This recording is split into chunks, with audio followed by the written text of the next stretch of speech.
Needed to run the game every time we wanted to test a new EQS query, it would take a long time to iterate upon their design. Luckily, Unreal Engine includes an EQS testing pawn to help with this situation. The EQS testing pawn allows us to quickly iterate and test our queries from within the editor. We'll create an EQS testing pawn and use it to view the results of the EQS queries we have made in the previous videos. We will start by creating the EQS testing pawn and then adding it to the level. Navigate to the EQS folder in the content browser. Right-click in the content browser and then select Blueprint Class. Expand the All Classes rollout and then begin typing EQS testing pawn. Press Select in the window to add one to the current folder in the content browser. Name this new blueprint EQS_my_testing_pawn. Left-click and drag the pawn from the content browser into the level. Using the Move tool, raise it above the ground before pressing the N key on the keyboard to drop it onto the surface. With the pawn selected, move to the Details panel and locate the EQS rollout. Let's begin by taking a look at our Find Closest Food Source EQS query. Select it from the Query Template dropdown. Reposition the camera in the viewport to get a better look at the area surrounding the pawn. Note that now we can see some numbers on top of our food source actors. These numbers represent the score given to them by the EQS query. Note that the closest food source here has a value of 1, which is the highest score, and the food source that is furthest away from the actor has a value of 0. Note that we can use the Move tool to move the pawn around, and these scores will be updated each time we release it. If I move it closer to this food source in the top right hand corner, it now has the value of 1. Now let's take a look at the more complicated Hide Near Player EQS query. Return to the EQS rollout in the Details panel and change the query template to Hide Near Player. Now we can see a visual representation of the grid we defined as part of the EQS query. Each point in this grid has a score value. However, what we can see at the moment doesn't look quite right. There's far too many valid points. This is because we are running this query from within the editor and not running the game itself. This means the context we created for the player character doesn't work. What we will need to do is modify this context to instead use the testing pawn rather than the player character. Open the context folder and then open our EQSC_player context. While hovering over the return value of the getPlayerCharacter, press Alt and left click. This will disconnect the node without removing it. We're doing this because after we complete the demonstration, we will want to return this context to representing the player character in-game. For now, what we want to do is change this context to represent the EQS testing pawn. As the testing pawn will be the querying actor in this case, we can use the reference provided by the provide single actor function. Drag out from this function and find the cast2 EQS my testing pawn. In this instance, it's safe to convert this to a pure cast. We can do this by right-clicking on the node and then selecting Convert to Pure Cast. We can now connect this my testing pawn reference to the resulting actor pin of the return node. We're now finished modifying this context, so we can compile and save the context before closing the window. Now we can return to the main editor viewport and test that functionality correctly. Select the testing pawn and notice that the results have now changed. Some of the points have now turned blue, indicating that they have been filtered out.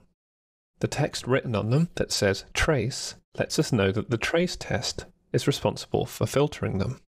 The remaining green points are all places the AI could stand that will be hidden from the current location of the EQS testing pawn. But which of these will actually be selected? In the EQS rollout, change the querying mode to Single Best Item. Now we can see the winning result. The winner is shown in light green and says Winner, which is hopefully quite self-explanatory. The other valid but unselected points are shown in dark green. Were the game running, the winning result here is the one that would be selected. While this is very useful, what if we wanted even more detail, or to check through each of our tests individually? We can do that too. Locate the Step to Debug drawer in the EQS rollout of the Details panel. The step number correlates the order of execution of the tests within the generator. Return to the EQS folder and open EQS Hide Near Player. so we can compare each test and the results. The first test was our visibility test. If you recall, this would filter out any positions where the trace would hit, indicating they would be visible if they stood here. If we return to the main viewport and change the step to debug draw to 1, we can see the result of just this test. All the red points are where the trace failed, indicating they would be hidden from the player, where all the blue values indicate where the trace was successful. Returning once more to the EQS query, we can check the second test, which was our distance test. We inverted the scoring factor so that we would prefer shorter distances, and then the test purpose was set to score the results only. If we return to the viewport and change the step to debug draw to 2, we can see this happening. The nodes that pass through the first section of the test, the trace, into the second part, are shown in different colours. The lowest scoring value, which are the ones that are the greatest distance from the querier, are shown in red.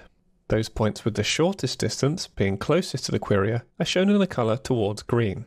Finally, returning to our querier one more time, we can see that we checked there was a valid path between the querier and the target position. If we return to the viewport for the last time, and change step to debug draw to 3, we've now returned to the view we first saw when we opened the EQS testing pawn. This view shows the culmination of all 3 tests and shows us our winner. Showing this final step shows the culmination of all the tests and also, due to the querying mode, shows the winning point. As you can see, this is extremely useful for debugging any issues you might have with a complex EQS query. The only thing left to do now is to reset the context that we changed, because going forward, we'll want to use that in-game.